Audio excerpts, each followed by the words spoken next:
श्री जगदीश प्रसाद गुप्ता छत्तीसगढ़ शासन में chief engineer के पद से रिटायर होने के बाद श्री द्वारिका महाराज स्मृति न्यास के तत्वाधान में श्री द्वारकाधीश एवं बागेश्वर महादेव मंदिर का वर्ष 2005 में अपने पुत्रों इंजीनियर कुंजन गुप्ता एवं इंजीनियर भुवन गुप्ता के सहयोग से अवंती विहार रायपुर छत्तीसगढ़ में निर्माण करवाया।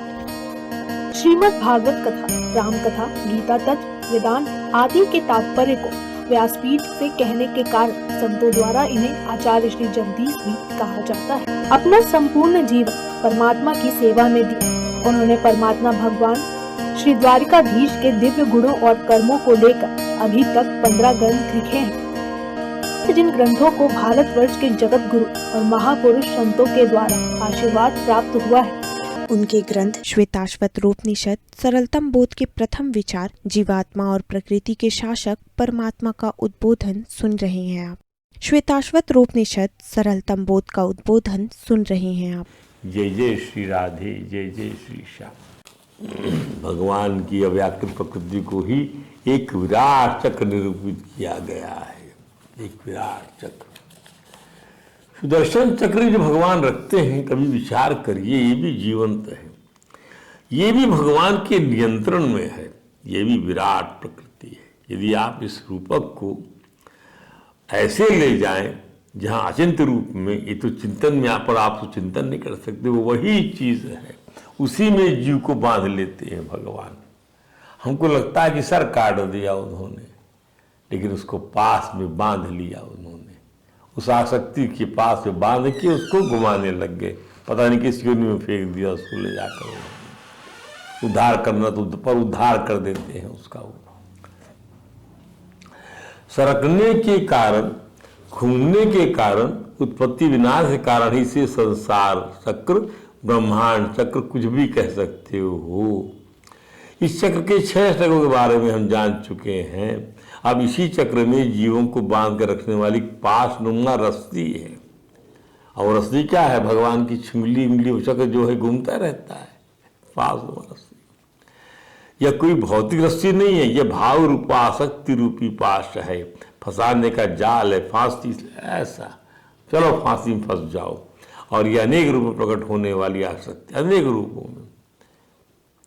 इस आसक्ति का स्रोत है वासना। वासना मान कभी न शांत होने वाली, इसको इस प्रकार से लीजिए, वासना मान कभी न शांत होने वाली इच्छाएं। इसका दायरा बड़ा ही बृहत है, इसको हम गीता में और श्रीमद् भागवत से समझेंगे।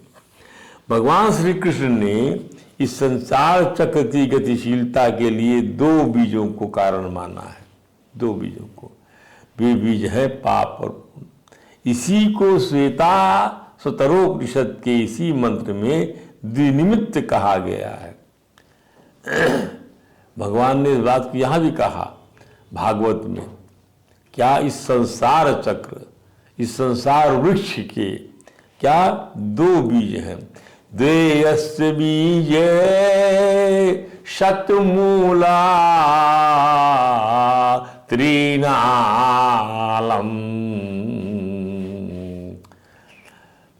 पंचस्कंधा पंचरस प्रसूते, पंचस्कंधा पंचरस प्रसूते, दशैक शाखा पंचदशैक शाखा, द्वि सुपर्ण नीडा त्रिवल्कलम, द्विफले अर्कम प्रविष्टा।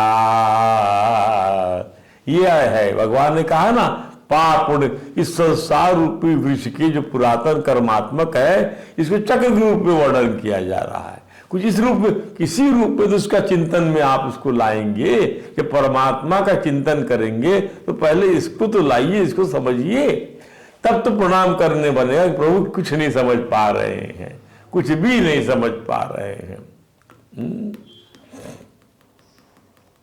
ध्यान दीजिए, यही वेदांत है। भगवान की इस विराट रूप को समझिए, इस चक्र को समझिए। और इसी को श्वेताश्वर किसी मंत्र में द्विनिमित्त कहा गया। पुण्य कर्म और पाप कर्म ये दो इस जीव को इस चक्र के साथ साथ घुमाने में निमित्त है। और अज्ञान रूपी माया इसी चक्र का केंद्र बिंदु है। अज्ञान रूपी माया जिस प्रकार नाभि ही यज्ञ का केंद्र होता है, अज्ञान या विद्या ही जगत का केंद्र है। अज्ञान या विद्या ही इस जगत का केंद्र है। चक्र माने यंत्र। भगवान श्री की गीता में भी हमने बताया कि ईश्वरा सर्वभूता नाम, ईश्वर सब प्राणियों के हृदय में विराजमान है। राजा अर्जुन भ्राम्यन सर्वभूतानि, सब भूतों प्राणियों को वह जो है इस यंत्र में सब बैठे हुए हैं। क्या माया रूपी यंत्र में सब बैठे हुए हैं और वह घुमा रहा है। यंत्रारूढ़ाणी माया, अपनी माया से इस यंत्र में विद्यमान है सबके सब लोग।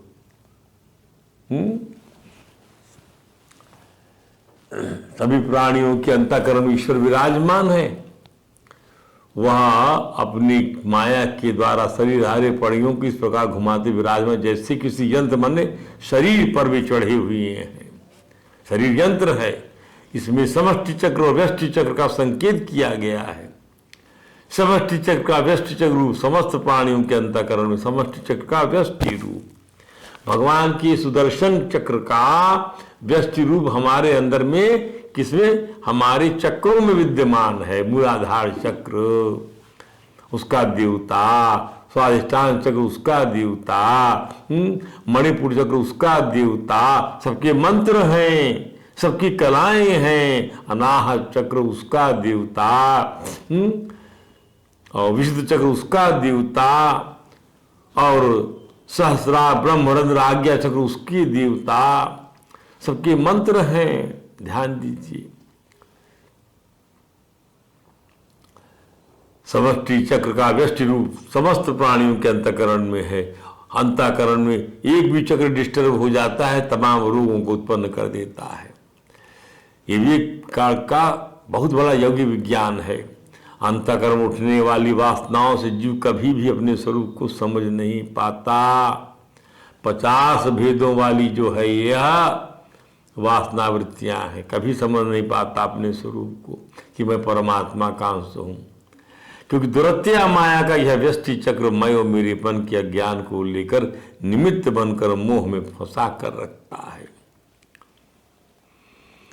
श्वेता सुतरोपनिषद के उद्धृत मंत्र के अनुसार शरीर रूपी यंत्र का मतलब माने आसक्ति रूपी फांसी से है। आसक्ति रूपी फांसी, और इसका स्रोत है अंतःकरण से उठने वाली अनेकानेक कामनाएं। अनेकानेक कामनाएं सतशास्त्र मूल, और इसका स्रोत है अंतःकरण से उठने वाली अनेक कामनाएं। जिसे ज्ञान रूप चक्र के केंद्र में प्रविष्ट माया जीव को भ्रमित किए हुए है। फलस्वरूप वह अपने स्वरूप को जान नहीं पा रहा है। इस चक्र में घूमते हुए और मोह के निमित्त बने पाप पुण्य में प्रवृत्त करने वाली विश्व रूप कामनाएं, अनेक रूप वाली कामनाएं जीव को 3 मार्गों से उसके कर्मानुसार 3 प्रकार गतियां प्रदान करती हैं। देवयान वाला मार्ग, पितृयान वाला मार्ग, लौट के आने वाला मार्ग, यही त्रिमार्ग कहला गया है। जब तक मनुष्य शरीर रूप यंत्र के साथ मैं और मेरेपन का संबंध रखता है, स्वरूप यंत्र के साथ, इस शरीर के साथ मैं और मेरापन रखोगे, तब तक ईश्वर की अव्याकृत प्राकृत चक्रनुमा शक्ति जीव को उसके स्वभाव के अनुसार घुमाते रहेगी और मनुष्य इस जन्म मरण के संसार उस चक्र से घूमता रहेगा। ये जो है ये अनर्थ परंपरा कहा है भगवान नारद ने इसको, अनर्थ परंपरा। क्योंकि ये जो चीज है नहीं उसको आप है मानने बैठे हो, और इसी वजह से आपको इस अनर्थ परंपरा से आना जाना पड़ता है। शरीर के साथ मैं और मेरेपन का संबंध होने से ही राग द्वेष पैदा होते हैं, जिससे स्वभाव अशुद्ध हो जाता है। स्वभाव के शुद्ध होने पर मनुष्य प्रकृति अर्थात स्वभाव के परवश हो जाता है। राग द्वेष पैदा हुआ, स्वभाव शुद्ध हो गया। स्वभाव शुद्ध हो गया तो मनुष्य प्रकृति अर्थात स्वभाव के परवश हो गया। पर उस शरीर से सर्वथा संबंध विच्छेद होने पर प्रकृति की परवशता नहीं रहती, मैं और मेरेपन से हट गए तो परवस्था खत्म हो गई। ध्यान दीजिए, प्रकृति परवस्था माने स्वभाव की परवस्था न रहने से ईश्वर की माया उसे संचालित नहीं कर पाएगी, नहीं करती। देवयान से ले जाकर सत्यलोक की उस पार परमात्मा के धाम पहुंचा देती है। क्योंकि आपने क्या किया कि आपने प्रकृति की परवस्था मतलब स्वभाव की परवस्था जो है उसको समझ लिया कि प्रकृति यही अविद्यमान है, ना रहने पर भी हमको रहती प्रतीत होती है, ये स्वप्न है। देवयान से लेकर सत्यलोक के उस पार परमात्मा धाम पहुंचा देती है। प्राणी जीवन मुक्त और विदेह मुक्त दोनों ही हो जाता है। ध्यान दीजिए, समझने की बात यह है कि मनुष्य जब अहंकार को स्वीकार करके परमात्मा से विमुख हो जाता है, मनुष्य जब अहंकार को अंगीकार करके परमात्मा से विमुख हो जाता है, वही मैं और मेरा को स्वीकार कर लेता है, परमात्मा विमुख हो गया, ये सब जाते हैं। तब उसमें परिच्छिन्नता कि वो खंडित है, पराधीनता की वह जो है किसी के अधीन है, जड़ता, विषमता, अभाव, अशांति आदि सभी दोष विकास आ जाते हैं। परंतु जब यह अपने अंशी परमात्मा के सम्मुख हो जाता है, उन्हीं की शरण में चला जाता है, ध्यान दीजिए, अर्थात अपना अलग कोई व्यक्तित्व नहीं रखता, तब उसमें आए हुई भिन्नता, पराधीनता आदि दोष मिट जाते हैं।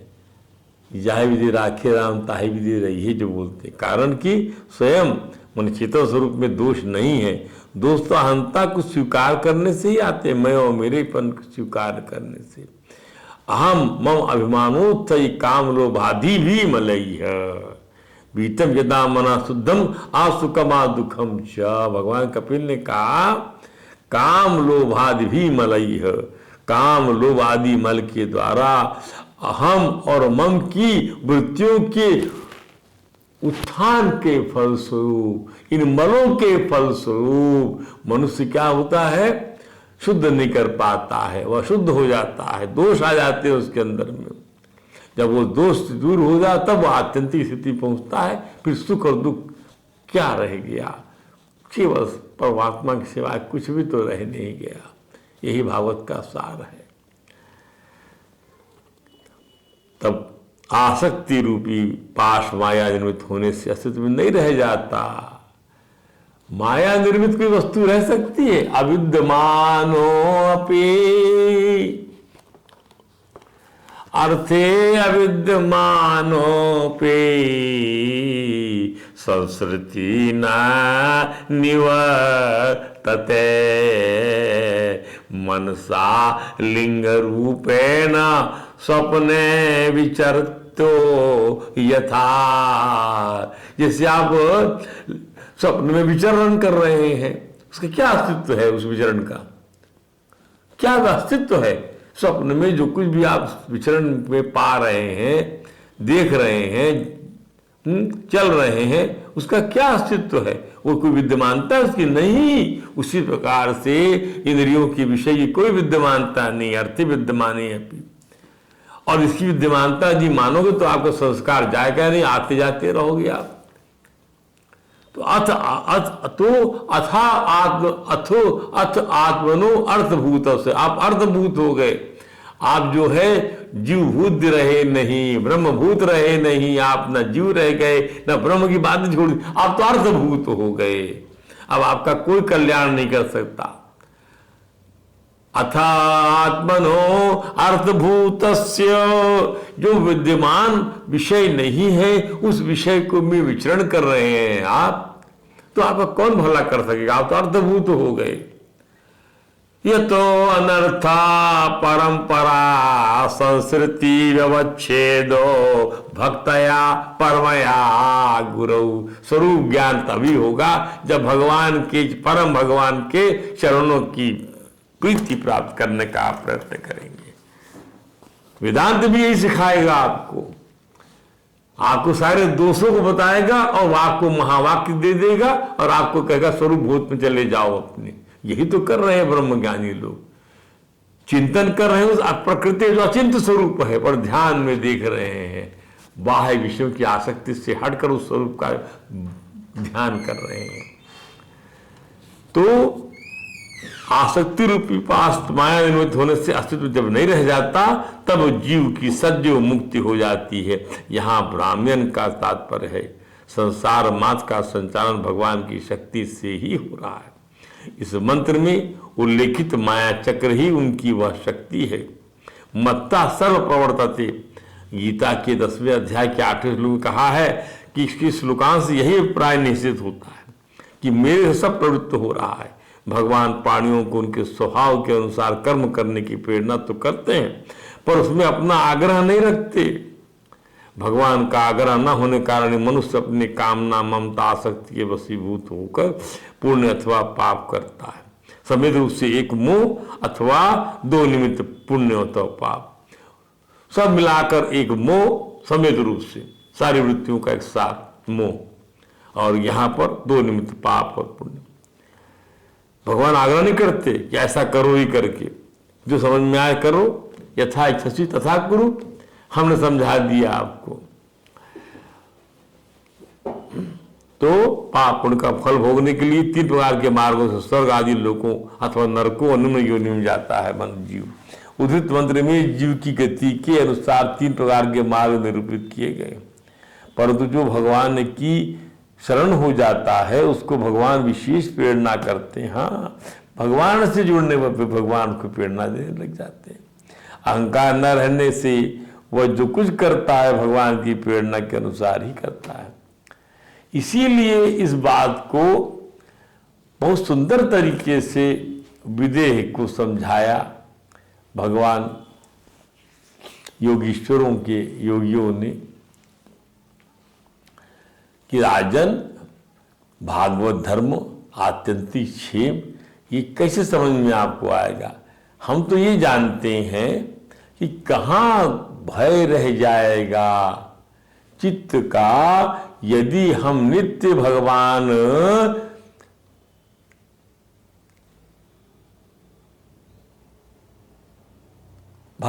कमल नाभ की उपासना करें, उनके चरणों की उपासना करें तो कहाँ रह जाएगा।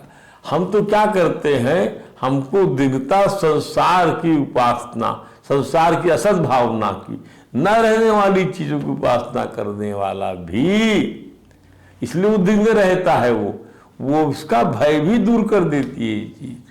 बड़ी सुंदर बात कही उन्होंने राजा निमि को, जब उन्होंने कहा कि बताइए कि क्या है भागवत धर्म, आत्यंतिक क्षेम क्या है, समझाइए। तो उन्होंने कहा क्या, सुनिए राजन, मन्ने कुतः चिद भयम अच्युत पादाम्बुजो पासनम मात्र नित्यम। मन्ने कुतः चिद भयम, राजन चित्त का ये भय कहाँ रह जाएगा जो मोह से पैदा हो रहा है, जो अहंकार वृत्ति से पैदा हो रहा है, जो मैं मेरेपन से पैदा हो रहा है, वो नहीं रह जाएगा। क्यों नहीं रह जाएगा कि आप जो है अच्युत के कमल पाद की नित्य उपासना कर रहे हैं तो ये फिर रह नहीं सकता वहां पर। वो जो है प्रकृति या उनकी माया वह निस्तेज हो जाएगी। फिर ये भी आगे कहा, उद्विग्न बुद्धे सदात्म भावा,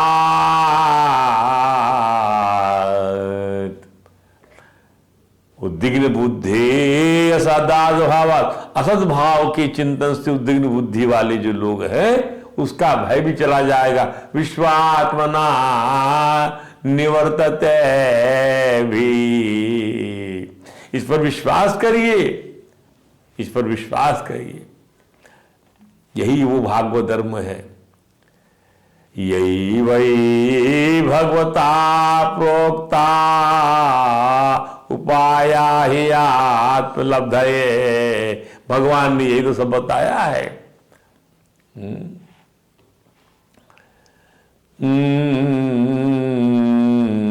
आत्म उपलब्धि का, अपने स्वरूप ज्ञान के लिए यही चीज है, यही समझने की बात है।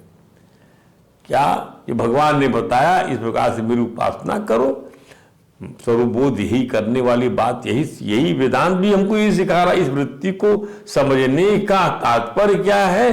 भगवान की ओर अपने आप को लगाओ। लगाने से, ध्यान करने से आपका जो है वासना रूपी पास आपको फंसा नहीं पाएगा।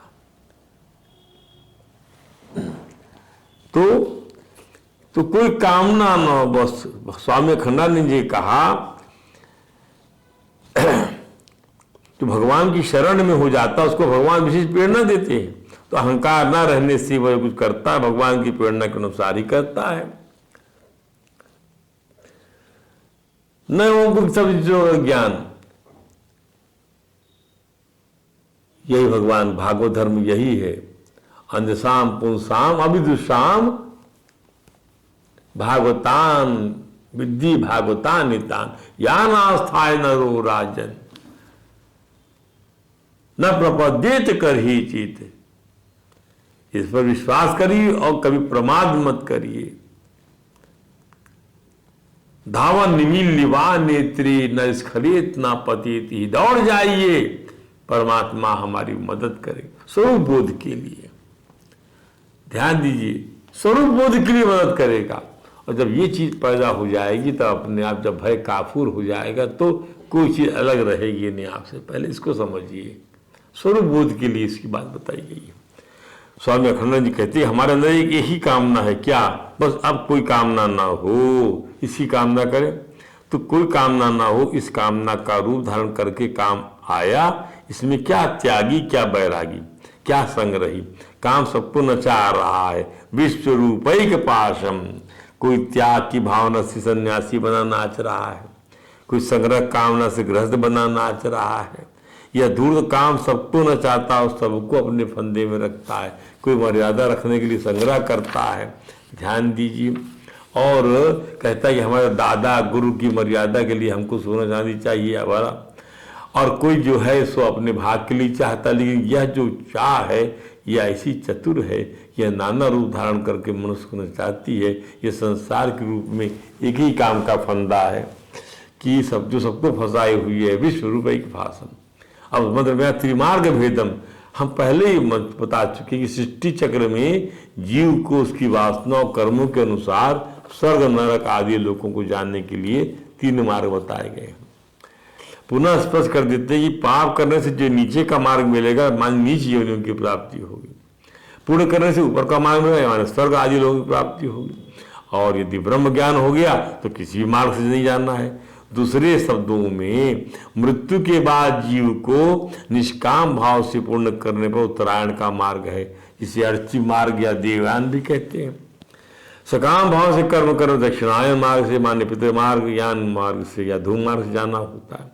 पाप कर्म कोई मार्ग नहीं, अधोगमन है, नीचे गिरना है। ध्यान दीजिए, तो सकाम भाव से काम करना और निष्काम भाव से काम करना, दोनों के रास्ते बने हुए हैं।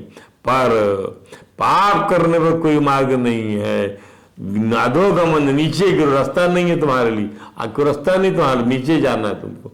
तुम पाप कर रहे हो ना, पाप के लिए क्या रास्ता है? भागने के लिए कहीं से भागता है वो, गली से कूचे से गिर जाता है, कहाँ जा पाता आगे वो। और सकाम करता से फोकस तो कर रहा है अपने काम के ऊपर में वो। तो स्वामी अखंडानंद जी कहते हैं तो उस पापी के लिए कोई रास्ता नहीं है। तो शास्त्रों में उसको नीचे गिरना है। शास्त्रों यही 3 मार्ग प्रेत गति के लिए निर्धारित किए गए हैं। एक गति का अपवाद है, एक गति का अपवाद है। वह क्या है? यदि ज्ञान हो जाता तो उसके लिए कोई मार्ग नहीं होता, क्योंकि उसमें चलना ही नहीं है। स्वामी अखंडानंद जी कहते हैं जिसको ढूंढ लिया, जिसको ढूंढ रहा है जीव, उसको अपनी अज्ञान की निवृत्ति करके उसने पा लिया। वही तो गंतव्य था, तो फिर मार्गों का उचित उसके लिए नहीं है। वो तो पा लिया भगवान को। यही है मेरे ठाकुर, यही है मेरे हृदय में। दूसरे शब्दों में यही तत्व ज्ञान है। तो तत्व ज्ञान को मार्ग नहीं बोला जाता, उसके लिए संपूर्ण मार्ग समाप्ति हो जाती है। दूसरे शब्दों में उत्तरायण, दक्षिणायन, नरक, इन तीनों में आना जाना पड़ता है और तत्व ज्ञान में आना जाना नहीं पड़ता। तत्व ज्ञान ही तो मंजिल है। यदि न निवर्तते तद्धाम परमम, अर्थात वहां पहुंचकर आना जाना नहीं पड़े, वही तो परम गति है जहां सारी गतियां निरुद्ध हो जाती हैं। अद्विबिंदु निमित्त एक मोहम, इस संसार चक्र की एक नाभि है, वह नाभि है मोह। मोह इस संसार चक्र की नाभि है मोह। मोह सकल व्याधि कर मूला। मोह, मोह नाभि माने केंद्र, इसका केंद्र है ज्ञान। इसमें घूमते रहने के दो कारण, पाप और पुण्य। पाप और पुण्य ही इसके दो बीज हैं, द्वयस्य बीज, और वासना की सैकड़ों जड़ें हैं, सदमुख, जैसे मैंने बताया अभी आपको। इसी कारण दो फलों, सुख और दुख को भोगने के लिए जीव को नाना प्रकार के शरीर दिए जाते हैं। मतलब वह नाना प्रकार की योनियों में कल्पांतर तक भटकता रहता है। इसलिए वेदांत कहता है कि शरीर के रहते रहते आत्मज्ञान प्राप्त कर लिया जाए कि आत्मा से शरीर है, आत्मा शरीर से पृथक है। आत्मा शरीर है, आत्मा शरीर से पृथक है। ब्रह्म से संसार है और ब्रह्म संसार से पृथक है। माने शरीर और संसार में अभिन्नता है, इसलिए अन्वय व्यतिरेक से केवल परमात्मा ही को जानना है। माने संसार और शरीर की ज्ञानभूत सत्ता का उन्मूलन करने के लिए उस परमात्मा का आश्रय ग्रहण करने पर एक क्षण की देरी भी भारी नुकसान का कारण बन जाएगी। स्वामी अखंडानंद जी ने समझाया इसी प्रकार से कि मालिक ने हाथी बनाया, ऊंट बनाया, चींटी बनाया, सबकी बनावट अलग अलग। हाथी की बड़ी सूंड, ऊंट की बड़ी गर्दन, चींटी की अत्यंत छोटी छोटे पांव, तो ये सब कैसे मिलता है? माने इंद्रियों में जो पृथकता आती है वो पूर्व कर्म से आती है। जो पूर्व कर्म जन्म का पुण्यात्मा होता है उसको अच्छी आंखें मिलती हैं, अच्छी नासिका मिलती है, अच्छे दांत मिलते हैं, और उसके विपरीत जिसकी कर बुरे होते हैं और पाप वासना चित्त में बैठी रहती है उनको सभी को दुख रूप मिलता है। तो इनमें होता है अभिमान। पाप के कारण बुरा मिला तो भी अभिमान, और पुण्य के कारण अच्छा मिला तो भी अभिमान। पर कारण तो दो ही है, पाप और पुण्य। ध्यान दे, पापी के दिल की बनावट यह होती, वो खुशी के प्रसंग में भी दुख ढूंढ लेता है। पापी खुशी का प्रसंग है दुख ढूंढ लेगा वो। और पुण्यात्मा के अंतःकरण की विशेषता यह होती कि वो दुख के प्रसंग में भी सुख ढूंढ लेता है। एक का अंतःकरण गुबरैला कीड़ा शरीर का होता है और एक का अंतःकरण चींटी शरीर का। चीनी के ढेर पर मल रखा हो तो गुबरैला चीनी नहीं खाएगा, मैला ही पसंद करेगा। दूसरी ओर अर्थात पापी जो है क्या किया, पापी ने सुख के प्रसंग में भी दुख ढूंढ लिया, उसने मैला ढूंढ लिया। उसने हमको मैला पसंद है, बदबू पसंद है, गंदगी पसंद है। दूसरी ओर मैले के ढेर पर चीनी रखी हो तो चींटी अपनी पसंद से चीनी ही खाएगी, मल नहीं। अब तो हमें अपने अंतःकरण की को सरकराग्राही बनाना चाहिए, गुणग्राही बनाना चाहिए, मलगाही गुबरैला जैसा नहीं। दूसरे शब्दों में पापी का अंतःकरण सब जगह पाप ढूंढता है और पुण्यात्मा का अंतःकरण सब जगह पुण्य ढूंढता है। इसी पाप और पुण्य के कारण ही देह मिलती है और इनमें अभिमान बन जाता है, यह मैं और यह मेरा, ऐसी वो मनुष्य फंस जाता है संसार चक्र में। यही सब तो चल रहा है। अब दूसरे जो मंत्र की व्याख्या हम आपको कल सुनाएंगे, जैसे पंच श्रोतो अम्बुम, पंच योनि उग्र वक्रा, पंच प्राणोर्मी, यह सब बातें आपको समझाएंगे। आज प्रसंग को यही विश्राम देते हैं ताकि ये विषय जो है हम आसानी से आत्मसात कर सके। बोले वृंदावन बिहारी लाल की जय। हरे राम राम राम हरे हरे, हरे कृष्ण कृष्ण कृष्ण हरे हरे।